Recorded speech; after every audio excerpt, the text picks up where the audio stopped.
大家平安，欢迎收听迦南之声，我是尤伯牧师。今天9月10号，我们要分享的是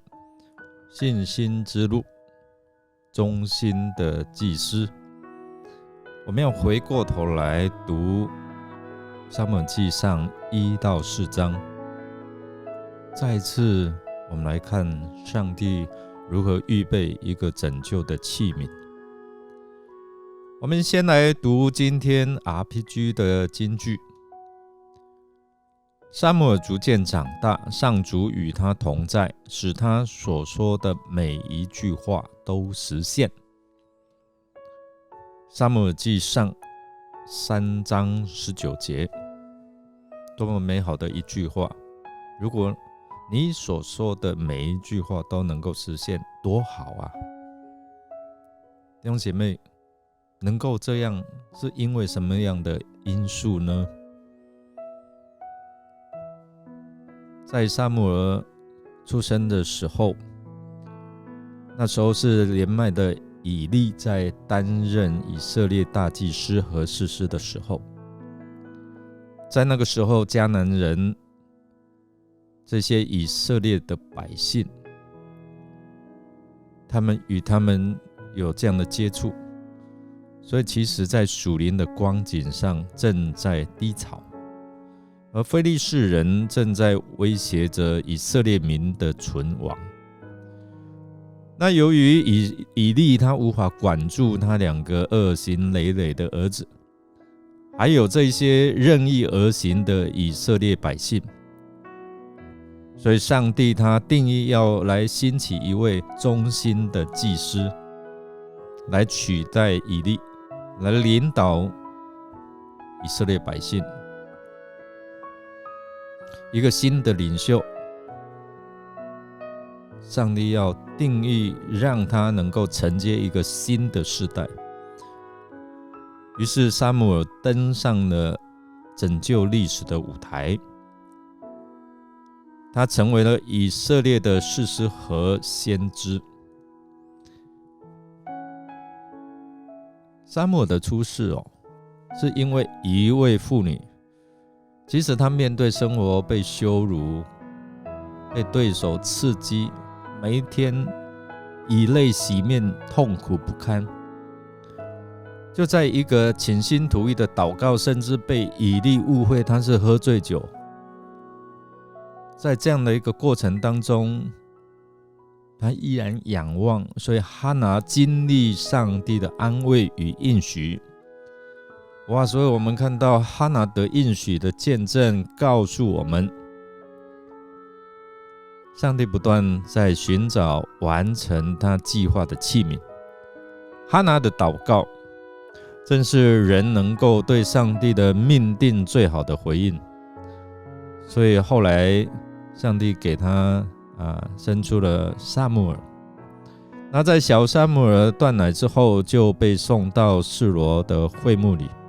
成为完全献给上帝的人。当时在会幕里服侍的大祭司是以利，他已经昏庸老迈。圣经告诉我们说，尊重自己的儿子胜过尊重上帝。对于自己2个不断作恶的儿子缺乏管教，导致这2个少年人藐视上帝。反观小撒母耳，他就是在这样的一个环境之下来成长，但却是茁壮成长。他成为上帝与人都喜爱的孩子。他能够这样出淤泥而不染，能够在这样的恶劣的环境当中成长，其实是出于上帝亲自的保守，也与哈拿敬虔的榜样、热切的祷告有密不可分的关系所以这也提醒我们弟兄姐妹，我们做父母的祷告对孩子是有很大的影响力，甚至影响到他们未来的道路。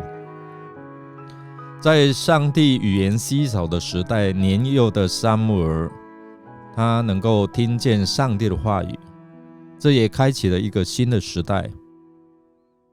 上帝从创造人类之后就开始对人说话，但顺服回应者寥寥可数。撒母耳成为在那个时代里上帝所重用的器皿，就是因为他用单纯清洁的心来对上帝的话语有美好的回应。上帝不需要他的器皿，他所使用的管道有多大的恩赐，多大的才干。上帝要的只是一颗敬畏听从他话语的心，并愿意用诚实无畏的心来传讲他的真理，就是忠心。所以上帝以特别的方式拣选了撒母耳，并用他温柔慈爱的手为撒母耳预备了成长的环境，让他成为上帝使用的尊贵器皿。今天无论我们周遭的环境是多么的恶劣，多么的败坏混乱，只要我们愿意真正顺服在上帝的话语，并立志成为上帝合用的器皿，弟兄姐妹，上帝一样也会在一切不完美的当中预备你，使用你，使用每一个人。你愿意预备好吗？你愿意听从上帝的话吗？我们来默想，小撒母耳在一个缺乏属灵榜样的环境当中长大，却成为上帝重用的先知和士师。他是怎么做到的呢？这对你我有什么启示，有什么提醒？我们一起来祷告。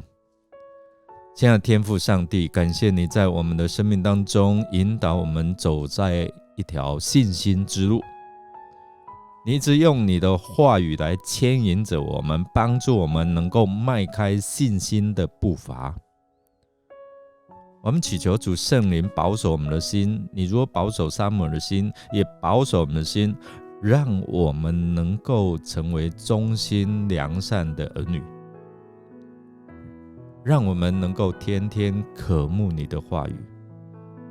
聆听你的话语，顺服你的话语，因为你是我们的避难所，你的话语能够照亮我们人生的旅程，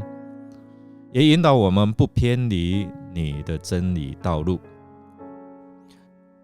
我们恳求主圣灵保守我们一生活在主的应许当中。我们将祷告感谢，是奉靠主耶稣基督的圣名求，阿们。感谢您的收听，如果您喜欢我们的节目，欢迎订阅并给我们鼓励与代祷哦。我是尤伯鸿牧师，祝福您平安、健康、喜乐，凡事亨通顺利。我们下次再见哦。